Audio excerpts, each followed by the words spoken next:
Por- Ok, ya lo estoy grabando. Bienvenida, Pau, también que ya veo que se están conectando. Ahí síganse conectando las que vengan. Bienvenidas, bienvenidas. Entonces, chicas, ¿se acuerdan que la última clase estuvimos estudiando el capítulo 11 del Génesis que hablamos acerca de la Torre de Babel? Bueno, pues nos falta un poquito para terminar el capítulo 11. Nos falta del 10 al 32, que ahorita lo vamos a leer y lo vamos a ir desmenuzando y explicando, y ahí vamos a sacar la enseñanza y la aplicación. Este, pero antes de que le empecemos a leer, chicas, es importante que les explique algo referente al libro de Génesis que no se los dije al principio de, del libro, cuando lo empezamos a estudiar, no se los dije porque me pareció mejor decírselos o enseñárselos a manera de conocimiento general y para que sepan cómo Dios empezó a actuar al principio del Génesis y cómo empieza a actuar a partir de la mitad del libro del Génesis. Y obviamente, como les digo, como conocimiento general también que lo sepan. Bueno, el libro de Génesis, chicas, está dividido en dos partes, ¿ok? Si quieren, las estudiosas, apunten. El libro de Génesis está dividido en dos partes. La primera parte abarca del capítulo 1 al capítulo 11, que es justo donde vamos. Por eso se me hizo propicio explicarles esto, ¿ok? Que como les dije, ya nos queda un poquitico para terminar el capítulo 11, ¿ok? Que ahorita lo vamos a leer. Entonces, la primera parte del Génesis va del capítulo 1 al 11. La segunda parte del Génesis abarca del capítulo 12 al 50, porque son 50 capítulos los que establecen todo el libro de Génesis, ¿ok? Quiero explicarles esto. Este libro está dividido en dos, según los teólogos y eruditos de las escrituras. ¿Por qué? La primera parte, que es lo que ya estudiamos, del 1 al 11, nos cuenta o nos narra la historia, el libro de Génesis, de Dios tratando con el carácter y con el corazón del mundo o de la raza humana en general. Si ustedes se acuerdan, vimos cómo Dios en el diluvio que mandó trató con el pecado de toda la raza humana en general. ¿Recuerdan? Después también, en la última clase, vimos cómo Dios trató directamente con la raza en general que había en el pueblo de Babel. ¿Se acuerdan que estudiamos lo de la Torre de Babel? ¿Ok? Dios trabajando también con la raza humana o con el corazón del ser humano en general. ¿Ok?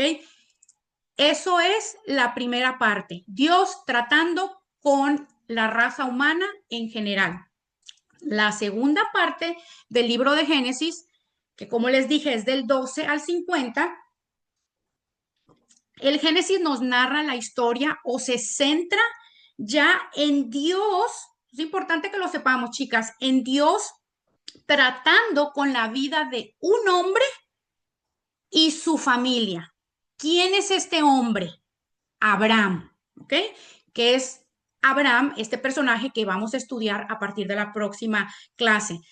Y obviamente Dios está tratando con el corazón de este hombre que es Abraham y con todo su linaje y toda su descendencia, porque ese es el pueblo que Dios va a escoger, que vienen siendo los judíos o los israelitas, que Dios va a escoger toda la generación de Abraham. ¿Para qué? Para cumplir la promesa que Dios le hizo a la raza humana en general de traer a un Salvador, de traer a un Mesías, que Él se los prometió en el Génesis 3. ¿Se acuerdan cuando estudiamos el Génesis 3? Dios le dijo a Adán, a Eva y obviamente a Satanás, que estaba la serpiente, ¿verdad? Que Él iba a mandar un Salvador, que de la simiente de Eva iba a venir un Salvador, que es el que nos iba a redimir de la muerte, del pecado, porque a raíz de lo que pasó en el jardín del Edén, en el Génesis 3, que Adán y Eva desobedecieron a Dios, a raíz de eso entró, ¿se acuerdan? La muerte a la tierra, al ser humano, que no estábamos supuestos a morir, ¿se acuerdan? Eso ya lo estudiamos.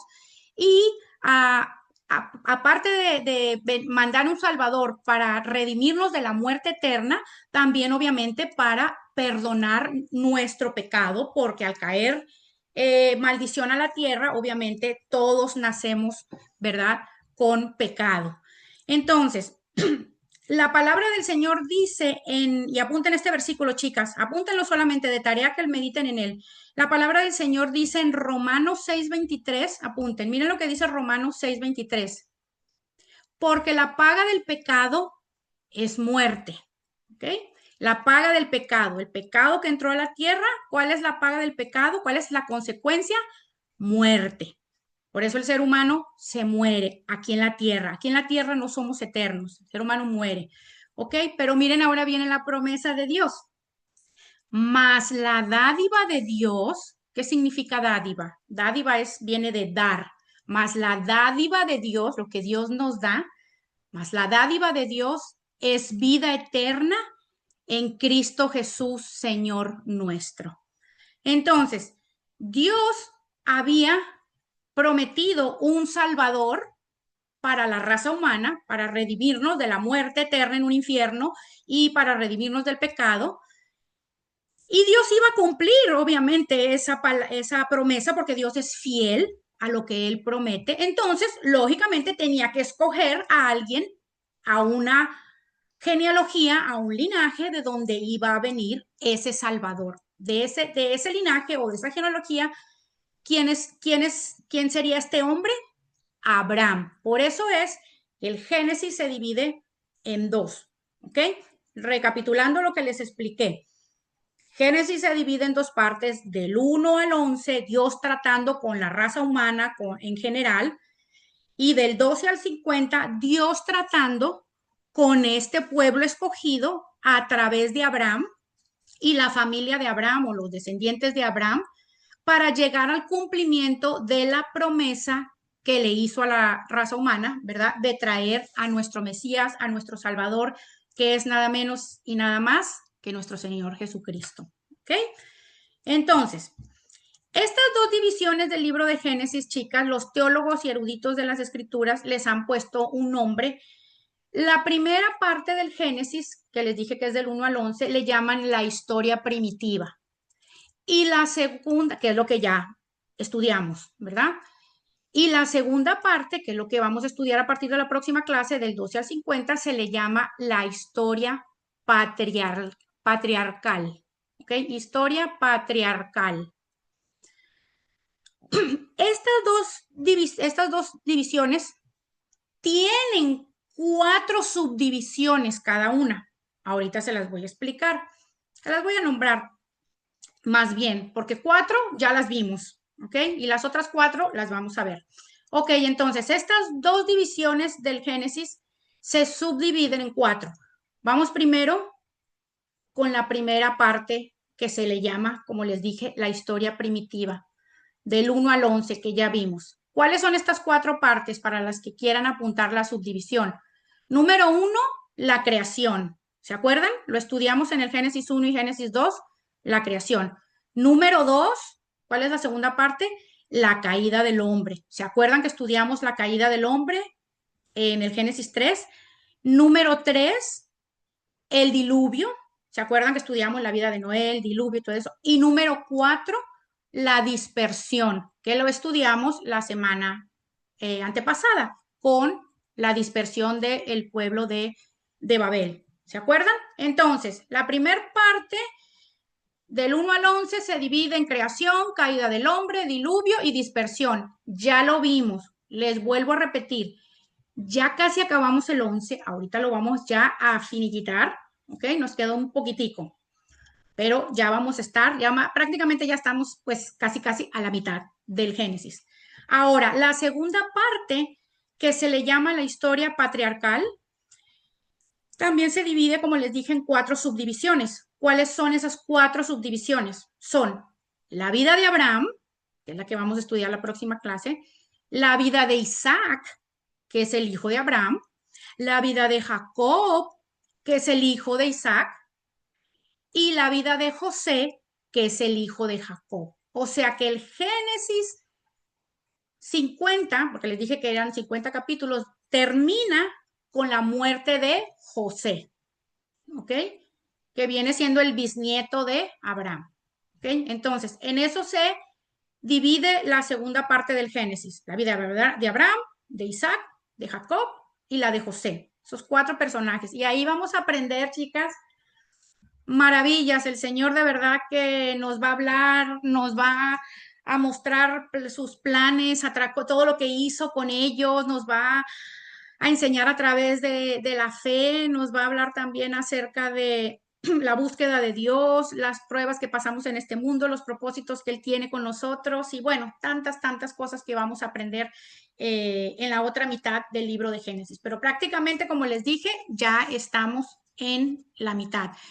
Importante que les diga, ¿por qué se le llama la historia patriarcal? Se le llama la historia patriarcal a esta segunda parte del Génesis porque viene de la palabra patriarca y la palabra patriarca significa padres y esto se refiere a padres fundadores de la antigua nación de Israel, ¿ok? Y ellos son los patriarcas, estos cuatro, Abraham, Isaac, Jacob y José, que son los padres fundadores de la antigua nación de Israel, ¿ok?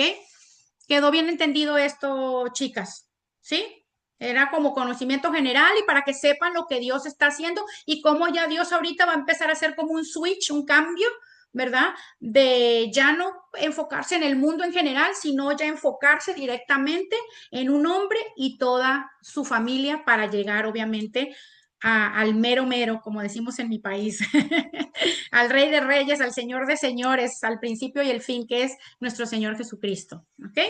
Entonces, ahora sí, ya habiendo explicado esto, vamos a leer esta partecita del capítulo 11, del 10 al 32, en donde ya terminamos la primera parte del libro de Génesis. Y lo voy a leer y lo voy a ir ahí mismo desmenuzando y explicando. Acuérdense que estamos usando el método inductivo. El método inductivo consta de tres partes, ¿recuerdan? Observación, interpretación y aplicación. Vamos a hacer las observaciones que se tengan que hacer y las interpretaciones ahí mismo. Y al final les voy a dar una aplicación de cómo a través de las genealogías, ¿verdad? No lo pudiéramos aplicar en nuestra vida. ¿Ok? Bueno, del 10 al 32, del versículo 10 al 32, nos habla la palabra de los descendientes de Sem. ¿Se acuerdan que Sem era el hijo de Noé? Noé tuvo tres hijos. ¿Se acuerdan cuando estudiamos la vida de Noé? Noé tuvo a Cam, Sem y Jafet. Tuvo tres hijos. Incluso la clase pasada yo leí el capítulo 10, solo lo leí, ¿se acuerdan? Y después hablamos acerca de la historia de la Torre de Babel. Entonces, muchas personas se preguntan, si en el capítulo 10 vienen la genealogía de los tres hijos de Noé, la que quiera, si quiere, devuélvase un poquito al 10 y podrá ver que ahí está toda la genealogía de Cam, la genealogía de Jafet y la genealogía de Sem. Se preguntarán, ¿y por qué Dios vuelve otra vez a repetir la descendencia de Sem, otra vez aquí en el 11? O sea, como que a Dios como que se le olvidó que ya lo había dicho en el capítulo 10. No, obviamente, como está de por medio la historia de la Torre de Babel, a Dios le pareció, obviamente, ustedes saben que la Biblia está inspirada por el Espíritu Santo. La Biblia está escrita por Dios, usando humanos en diferentes épocas, de diferentes tiempos, pero a final de cuentas es Dios el autor de la palabra.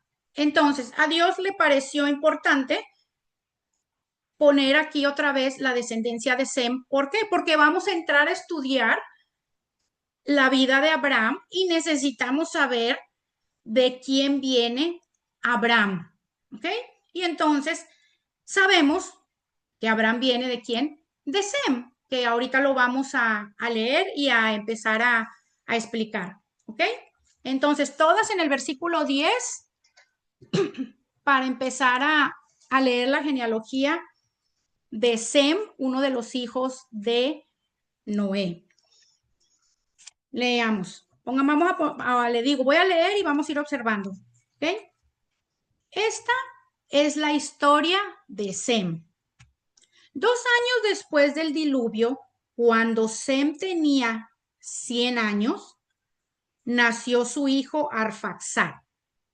¿Qué podemos observar ahí? Bueno, aquí podemos observar que 2 años después del diluvio, cuando Sem tenía 100 años, o sea, quiere decir que cuando Sem se subió a la barca con lo del diluvio, tenía más o menos, pónganle ustedes, no entre 97 años y 98, ¿verdad? Si aquí dice que fueron 2 años después del diluvio, porque acuérdense que estuvieron todo un año. ¿Se acuerdan cuando leímos el arca de Noé? Todo un año. Entonces, quiere decir que él se montó en la barca de Noé como, en el arca, perdón, de Noé como a los 97 años. Ok, entonces aquí nos dice que después del diluvio, cuando Sem tenía 100 años, nació su hijo Arfaxad. Después del nacimiento de Arfaxad, Sem vivió 500 años más y tuvo otros hijos y otras hijas. ¿Qué podemos observar aquí? Que después de que la escritura nos da el nombre del primogénito de Sem, ¿cómo se llama el primogénito de Sem? Arfaxad, ¿ok? Nos dice cuántos años vivió Sem y después también nos dice que él tuvo otros hijos y otras hijas, pero no dice los nombres. ¿Pueden observar eso? No dice y tuvo a Panchita, Petrita, Laurita, Pepe, no. Tuvo a Asfarsat, después se vivió 500 años más y tuvo, entre esos 500 años, obviamente, otros hijos y otras hijas que no se nombran, solo nombran al primogénito. Ok, continuemos en el versículo 12. Cuando Arfaxad tenía 35 años, nació su hijo Selah. Después del nacimiento de Selah, Arfaxad vivió 403 años más y tuvo otros hijos y otras hijas. ¿Qué podemos observar? Que el patrón se repite. Solamente nos da el nombre del primogénito de Arfaxad, que es ¿quién? Selah.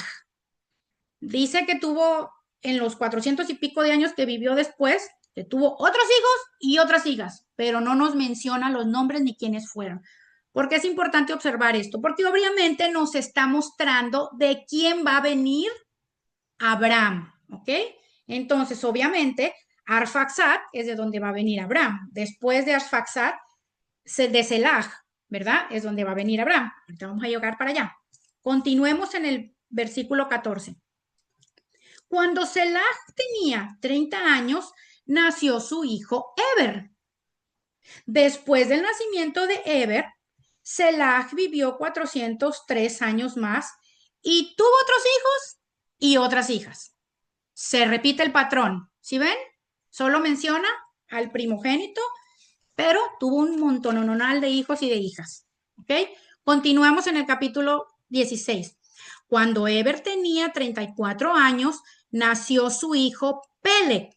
Después del nacimiento de Peleg, Eber vivió 430 años más y tuvo otros hijos y tuvo otras hijas. Se repite lo mismo.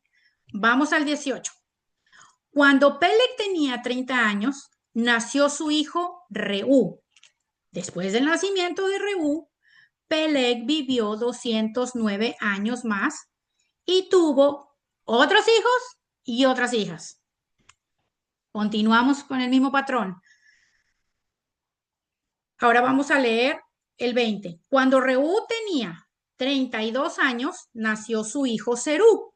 Después del nacimiento de Serú, Reú vivió 207 años más y tuvo otros hijos y otras hijas. Imagínense ya cuántas generaciones han pasado, chicas. Sigamos. Cuando Serú tenía 30 años, nació su hijo Nahor.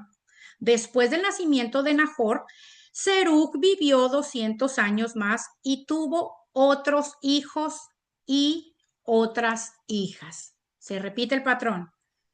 Versículo 24. Cuando Nahor tenía 29 años, nació su hijo Terah. Después del nacimiento de Terah, Nahor vivió 119 años más y tuvo otros hijos y otras hijas. El 26 leamos. Seguimos en el mismo patrón.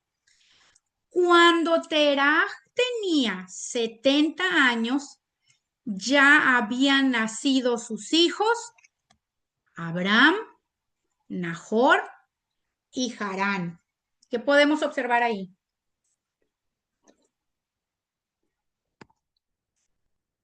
Que se dan los nombres de los tres hijos.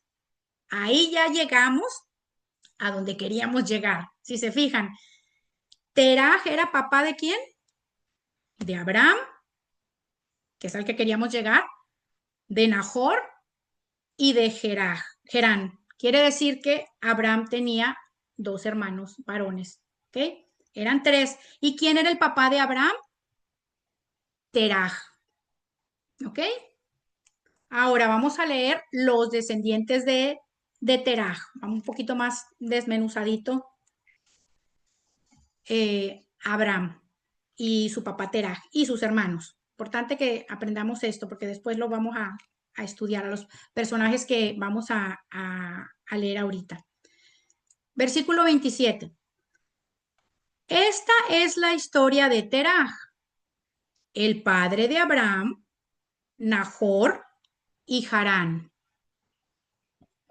Harán fue el padre de Lot y murió en Ur de los Caldeos. A ver, vamos a observar.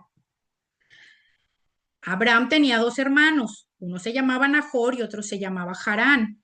Aquí nos dice la escritura que Harán, o sea, el hermano de Abraham, fue padre de Lot. Importante que se aprendan ese nombre de Lot, porque después vamos a estudiar la vida de Lot.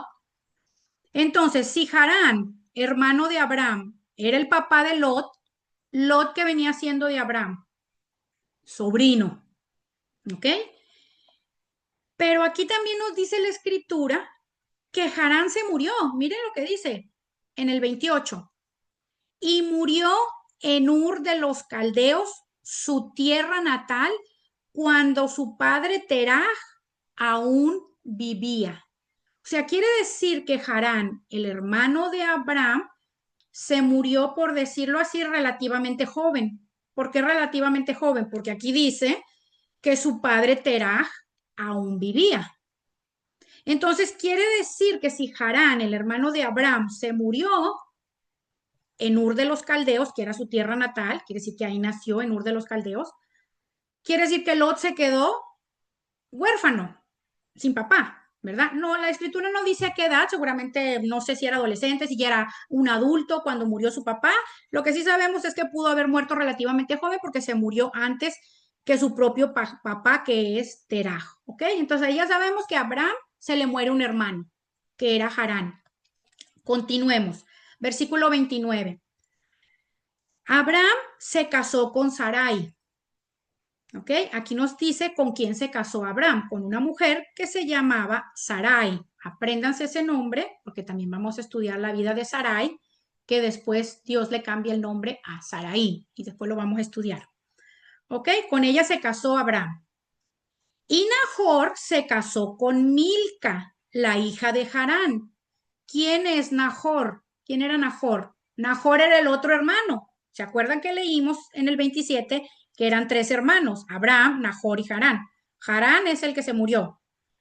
Entonces quedaron Abraham y Nahor.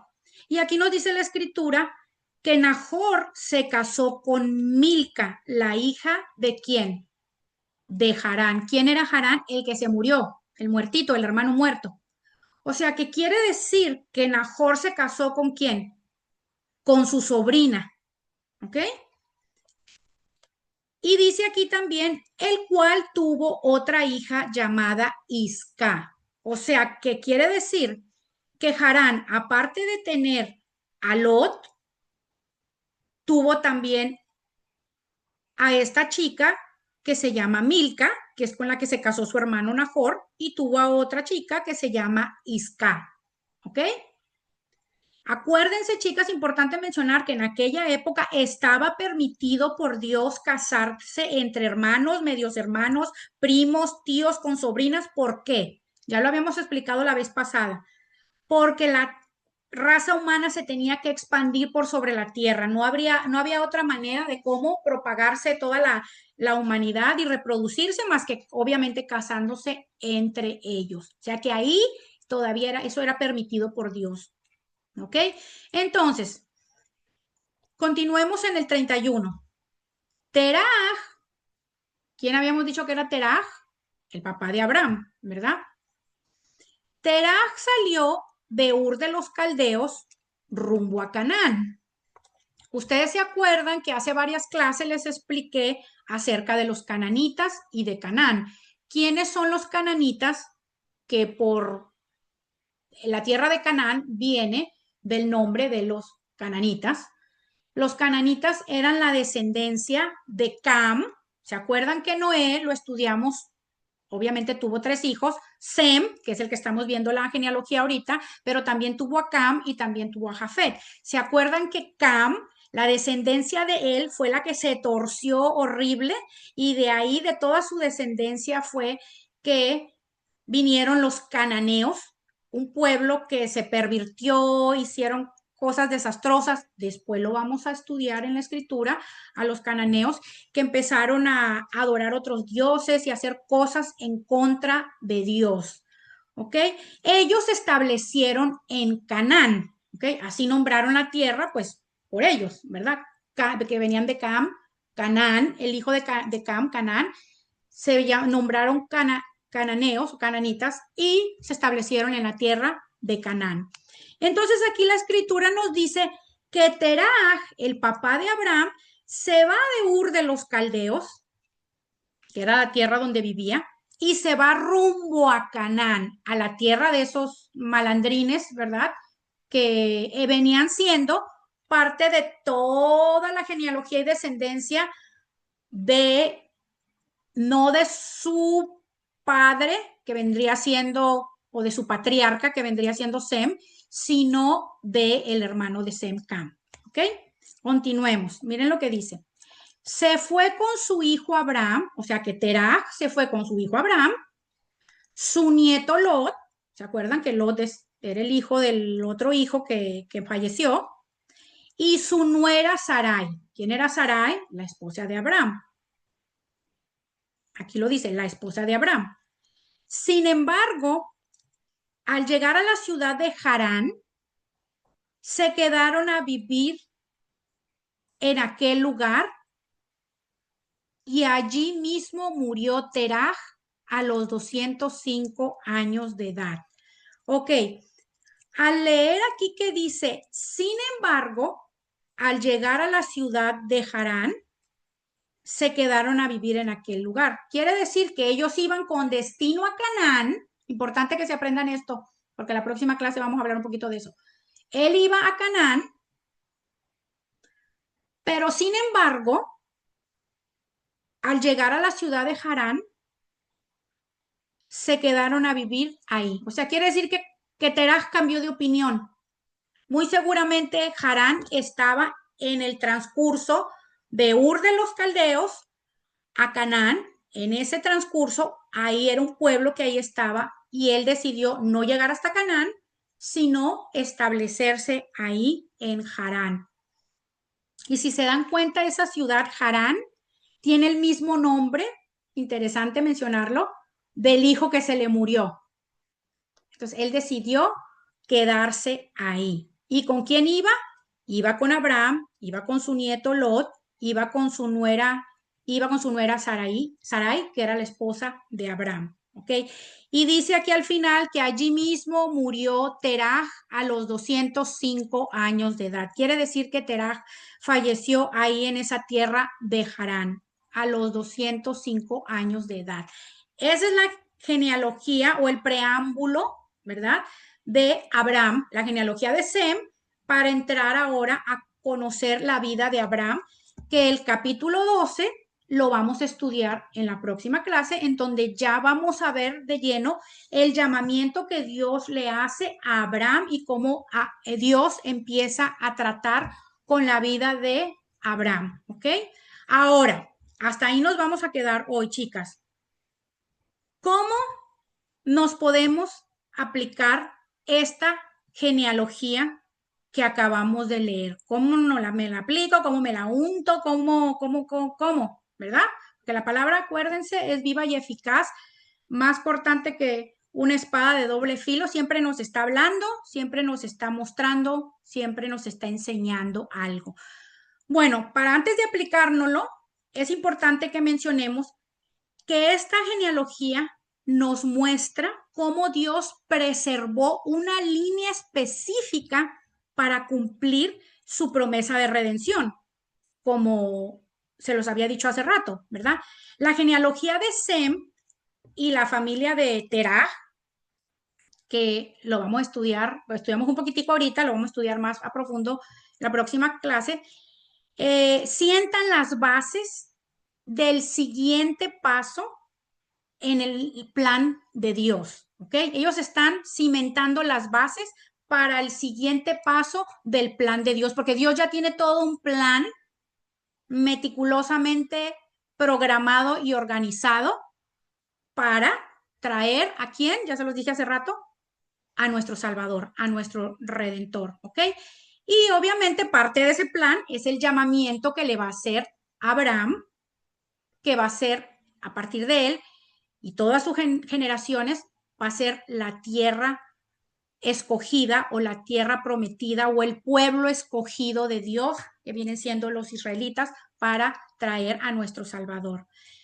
Entonces, importante señalar también, chicas, que aparte de que Dios trabaja a través de las generaciones, a través de los años, para cumplir su plan, muy importante que mencionemos, y lo acabamos de leer, que fulanito vivió 400 años, que perenganito otros 400, que quién sabe quién otros 300, que no sé cuánto, quién sabe cuántos. ¿Cuántas generaciones no tuvieron que pasar nada más para llegar a Abraham? Abraham, pues imagínense, a terminar ni siquiera terminar el Génesis, porque el Génesis se termina con el bisnieto de Abraham. Todavía todo lo que falta por leer para llegar al Nuevo Testamento a estudiar a nuestro Señor Jesucristo, a que venga nuestro Señor en el Evangelio, en el primer Evangelio de Mateo. Entonces, el libro de Génesis incluye, chicas, más de 2000 años y más de 20 generaciones. Pensemos, ¿cuántas generaciones más no tendremos que estudiar para poder llegar a nuestro Salvador? Entonces, hablando de todo esto y reflexionando en todo esto, la pregunta que nos pudiéramos hacer hoy para poder aplicar esta genealogía en nuestras vidas pudiera ser esta pregunta: ¿confiamos en los planes de Dios hoy en día? Incluso cuando parecen lentos, tardados o invisibles, como en una genealogía. ¿Confiamos nosotros verdaderamente en los planes de Dios? Dios tenía un plan perfecto para traer al Salvador y Dios nos muestra su fidelidad al mantener ese plan de salvación a lo largo de las generaciones, porque a final de cuentas Dios cumplió su promesa, ¿sí o no? ¿Dios mandó al Salvador que prometió en Génesis 3? Sí, claro que lo mandó a nuestro Señor Jesucristo. Entonces, ¿por qué nosotros, si sabemos que Dios es fiel, que Dios cumple sus promesas, por qué seguimos dudando e impacientándonos cuando no vemos respuesta de Dios en alguna situación de nuestras vidas y dudamos de los planes de Dios con nosotras? Esa es la pregunta para hoy reflexionar. ¿Por qué dudamos de los planes que Dios tiene para nuestra vida? Yo les voy a dar, apunten las 5 razones por las cuales dudamos de los planes de Dios para nuestras vidas. ¿Por qué dudamos? Número uno, la primera razón por la cual dudamos de los planes de Dios en nuestras vidas y nos desesperamos y nos impacientamos y no creemos.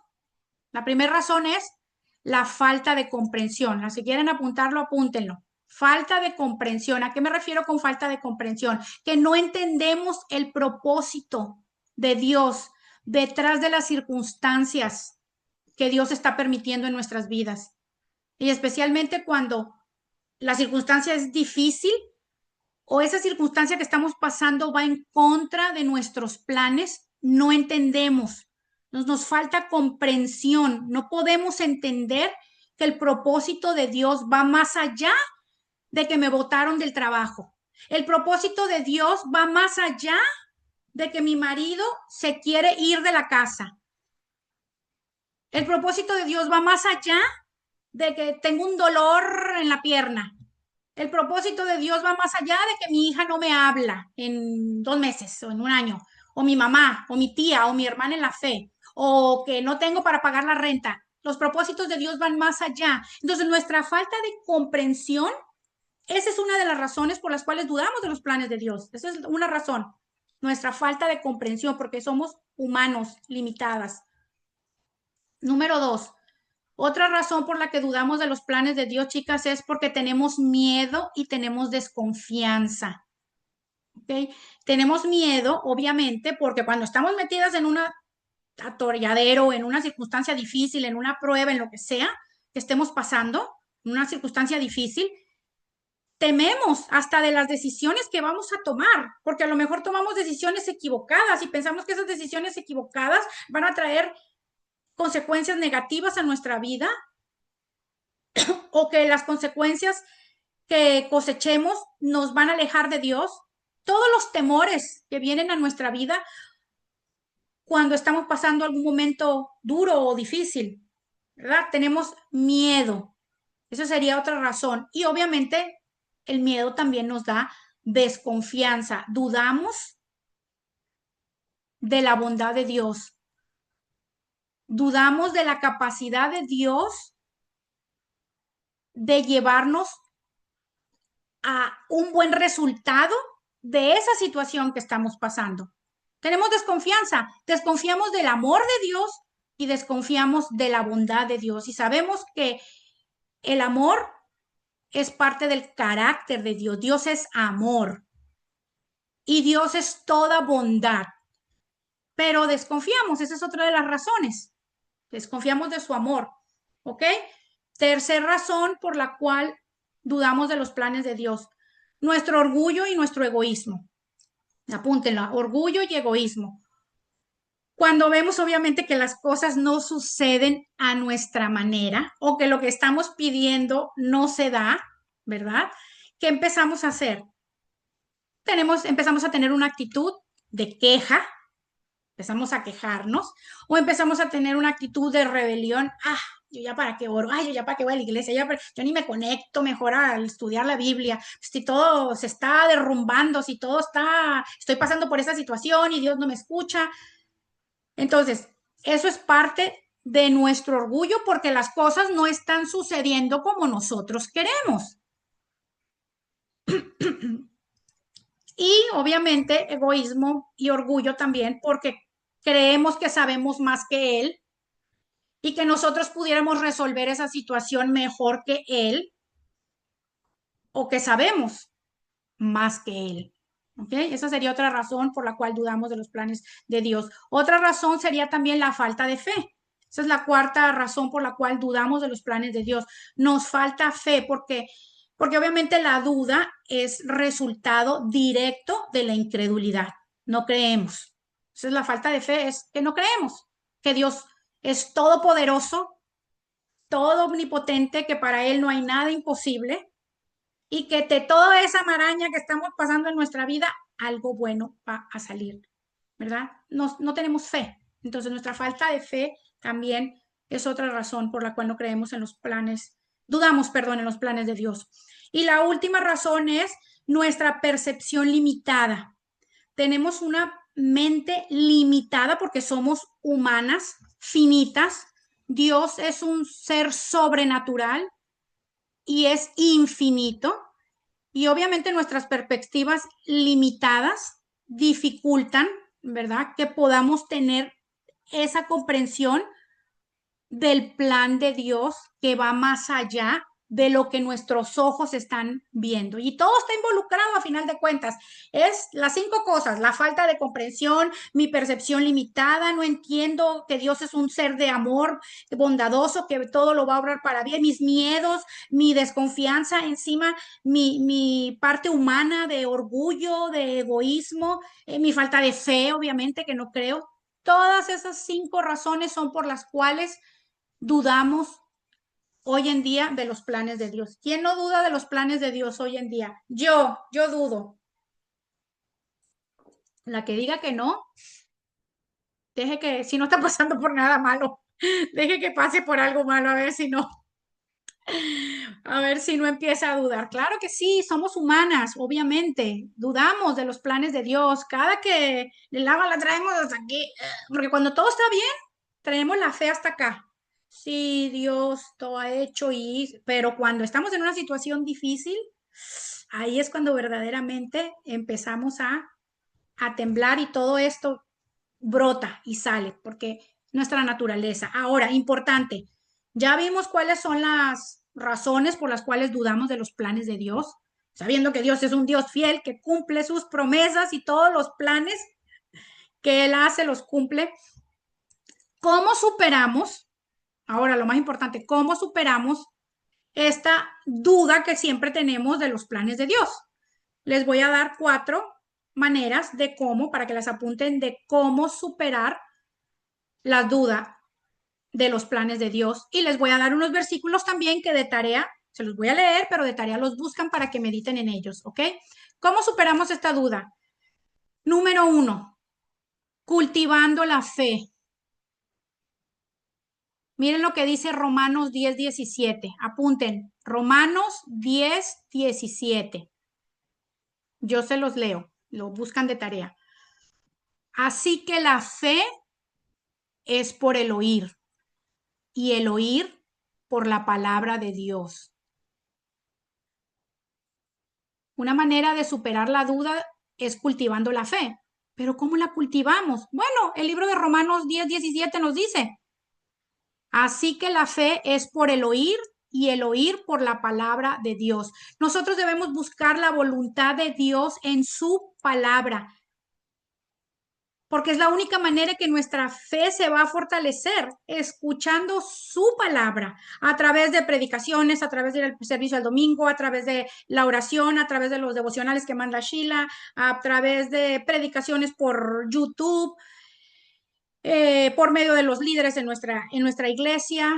Es la única manera, escuchando la palabra del Señor, es la única manera que nuestra fe la vamos a poder cultivar. Y obviamente tratando de buscar la voluntad de Dios en su palabra, con una actitud sumisa y de obediencia, porque de nada sirve que estemos ahí oyendo y oyendo y oyendo y oyendo si no tenemos un corazón sumiso, enseñable y que está dispuesto a obedecer lo que Dios nos habla en su palabra. ¿Ok? Entonces, esa es una de las maneras en que podemos superar esa duda de los planes de Dios, cultivando nuestra fe. Número 2, ¿de qué otra manera podemos superar la duda que tenemos de los planes de Dios en nuestra vida? Confiando en su propósito. Confiar en su propósito. Apúntenlo, confiar en su propósito. Y aquí les doy el versículo. Apúntenlo. Romanos 8:28. Romanos 8:28. Se los leo. Miren lo que dice. Hermoso. Y sabemos que a los que aman a Dios, todas las cosas les ayudan a bien. Esto es, a los que conforme a su propósito son llamados. Dios tiene grandes propósitos con nosotras, así como lo tuvo con Abraham. Lo vamos a ver en la clase que sigue, y cuando estudiemos a José, y cuando estudiemos a Isaac, y cuando estudiemos a Jacob, con nosotros también tiene grandes propósitos. Sabemos, aquí lo dice Romanos 8, que a los que amamos a Dios, todas las cosas ayudan para bien. Entonces, si todas las cosas ayudan para bien, nosotros tenemos que confiar en el propósito que Dios tiene y estar recordando, ¿verdad? Que Él obra todo, a pesar de lo feo que se vea lo que estemos viviendo, a pesar de que no vemos la salida y que se vea todo oscuro. Él dice aquí en su palabra, y Él es fiel a su palabra, que a los que aman a Dios, y nosotros amamos a Dios, todas las cosas ayudan para bien. ¿Ok? Entonces esa sería otra manera de cómo superar la duda, confiando en Él. Número 3, cómo superar la duda de los planes de Dios. Alinear el corazón a la voluntad de Dios. Tenemos que alinear nuestro corazón a la voluntad de Dios también. Miren lo que dice Salmos 143:10. Apunten Salmos 143:10. Miren lo que dice el salmista. Enséñame a hacer tu voluntad. Enséñame. Quiere decir que hacer la voluntad se aprende. Porque aquí dice el salmista, enséñame. Él está clamando a Dios, enséñame a hacer tu voluntad, porque el ser humano no quiere hacer la voluntad de Dios. El ser humano, ¿qué es lo que queremos hacer? Nuestra voluntad, lo que a mí se me pega la gana, eso es lo que queremos hacer. ¿Ok? Entonces, aquí el salmista está diciendo, enséñame a hacer tu voluntad, porque tú eres mi Dios. Tu buen espíritu me guíe a tierra de rectitud. Nosotros tenemos que clamarle a Dios que Él nos enseñe a hacer su voluntad, a alinear nuestro corazón, Señor, no a lo que yo quiero, no como yo quiero que salga, no como yo quiero que la situación termine, sino realmente alinea mi corazón a tu voluntad, no a la mía. Debemos estar dispuestos a que Dios cambie nuestros planes, chicas, para nuestro bien y para nuestra propia santificación, porque Él lo usa todo para santificarnos, que es a final de cuentas el propósito también. Que cada vez seamos santificadas y cada vez nos parezcamos más a nuestro Señor Jesucristo. Y que nos enfoquemos en Él y no en las circunstancias. ¿Ok? Esa sería la número 3, alinear el corazón a la voluntad de Dios. Tenemos que alinearlo para poder superar estas dudas que tenemos de sus planes. Y el último, número 4, reconocer nuestras debilidades o pecados. Reconocer nuestras debilidades o pecados. Miren lo que dice, aquí les tengo 2 versículos. Salmo 51, 3 y 4. Salmo 51, 3 y 4. Me encanta este salmo. Todos los días en la noche lo escucho. Miren lo que dice. Porque yo reconozco mis rebeliones y mi pecado está siempre delante de mí. Contra ti solo he pecado y he hecho lo malo delante de tus ojos. Uy, ahí se echó al charco el salmista.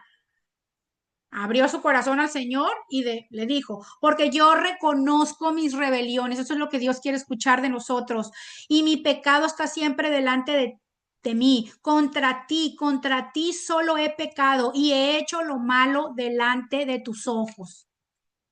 Eso es reconocer nuestro pecado delante de Dios. Y acá les tengo otro versículo, miren, Segunda de Corintios 12:9. Segunda de Corintios 12:9. Este es el apóstol Pablo. Miren lo que dice. Y me ha dicho, o sea, Dios le ha dicho a él, bástate mi gracia, porque mi poder se perfecciona en la debilidad. Por tanto, en buena gana me gloriaré más bien en mis debilidades para que repose sobre mí el poder de Cristo. El Señor le contestó, bástate mi gracia, que mi poder se perfecciona en tu debilidad. Dios comprende, chicas, nuestras dudas. Dios comprende nuestras debilidades, nuestras flaquezas, las luchas que tenemos con nuestro pecado. Dios las conoce. Dios sabe que somos pecadoras. Dios sabe que somos imperfectas, ¿verdad? Entonces Dios las comprende y Él está dispuesto a fortalecernos en la fe y ayudarnos, obviamente, a superar todas estas luchas con el pecado. Lo único que tenemos que hacer nosotros es reconocerlo delante de Él. A veces estamos metidas en esa circunstancia en donde no confiamos en esos planes de Dios, porque a veces nosotros mismas nos metimos ahí, pero no queremos reconocer.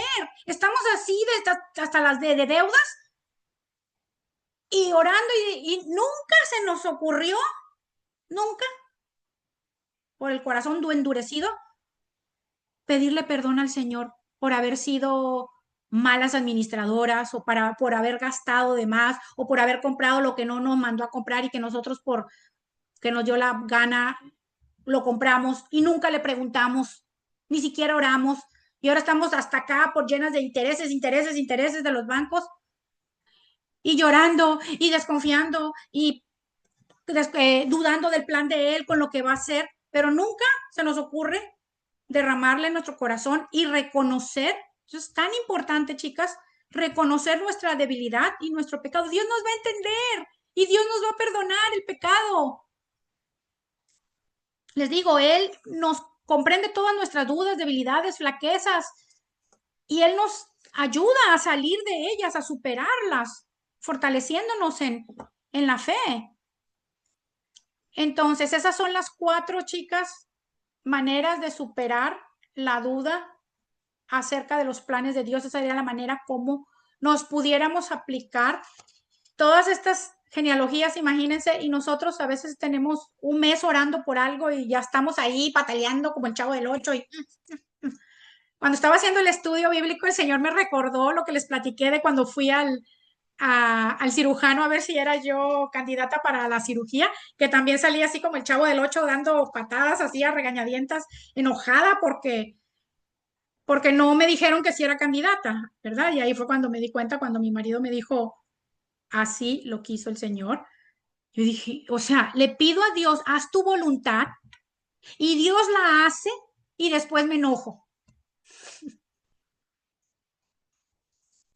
Entonces, ¿realmente queríamos que Dios hiciera su voluntad o queríamos que hiciera lo que nosotros le estábamos pidiendo? En el fondo de nuestro corazón queríamos lo que nosotros queríamos, ¿verdad? Entonces, para acabar, chicas, les dejo este versículo hermoso de uno de mis favoritos, Jeremías 29:11, apúntenlo. Jeremías 29:11. Y con esto terminamos. Miren lo que dice Jeremías, para que no dudemos de los planes de Dios en nuestras vidas. Dios es tremendo planificador y cada plan que Él hace lo hace con un propósito y lo hace basado en su naturaleza y en su carácter, que es el amor, que es la bondad, que es todo lo bueno, todo lo justo, todo lo santo. Y con la finalidad siempre de bendecirnos como buen padre.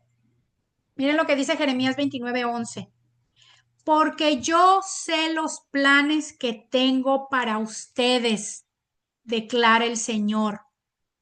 Planes de bienestar y no de mal, para darles un futuro y una esperanza. Esos son los planes de nuestro Dios para nosotros, de bienestar y no de mal, para darnos un futuro y una esperanza. Apréndanselo de memoria ese, chicas, de tarea, a que no se lo sepa de memoria. Jeremías 29:11, hermoso, hermoso ese versículo. Y hasta ahí nos vamos a quedar. Esa sería la manera en que pudiéramos aplicarnos esto en nuestra vida. Y vamos a orar. ¿Ok?